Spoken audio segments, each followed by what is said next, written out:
Aadhaar card లాగా భూమి ఉన్న ప్రతి రైతుకు భూధార్ కార్డు మంజూరు చేశామని గత ఏడాది కాంగ్రెస్ ప్రభుత్వం ప్రకటించింది. కానీ సర్వేల కొరత కారణంగా దీని సాధ్యాసాధ్యాలపై సందేహాలు తలెత్తున్నాయి. తెలంగాణ భూములను సర్వే చేసే భూ వివరాలను సమీకరిస్తామని గత బీఆర్ఎస్ ప్రభుత్వం తెలిపింది. రాష్ట్రాన్ని డిజిటల్ మ్యాప్ తెలంగాణ చేస్తామని ప్రకటించింది. కానీ తర్వాత సర్వే అంశాన్ని పూర్తిగా విస్మరించింది. భూములతో ముడిపడి ఉన్న అవినీతి తగ్గాలంటే రికార్డును భూమికి లింకించి ఉండాలని రెవెన్యూ ప్రజా సంఘాలు, న్యాయస్థానాలు, ఉన్నతాధికారులు నొక్కి చెబుతున్నారు. వాస్తవానికి జాతీయ భూముల సమీకరణ పథకం ఎన్ఎల్ఆర్ ఎంపీ ద్వారా తెలంగాణ సమగ్ర భూ సర్వేకు 2014లో కేంద్రం సంకల్పించింది.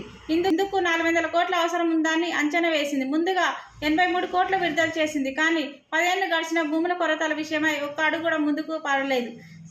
సమగ్ర భూ సర్వే కోసం నాటి నిజాం సాలర్ జంగ్ తెచ్చిన కొలతల చట్టం 1923కు అదనంగా కొన్ని సవరణ చేయవలసి ఉంటుంది. సరైన అనుమతులు లభిస్తే 2 ఏళ్ల తెలంగాణ భూముల సర్వే పూర్తి చేస్తానని 2016లో అప్పటి CCLA రేమండ్ పీటర్ ప్రతిపాదించాడు. కొలతల చట్టం 1923కు అదనంగా కొన్ని సవరణ చేయవలసి ఉంటుంది. సరైన అనుమతులు లభిస్తే 2 ఏళ్ల తెలంగాణ భూముల సర్వే పూర్తి చేస్తానని 2016లో అప్పటి CCLA రేమండ్ పీటర్ ప్రతిపాదించారు. కానీ అందుకు నాడు సీఎం కార్యాలయం స్పందించలేదు.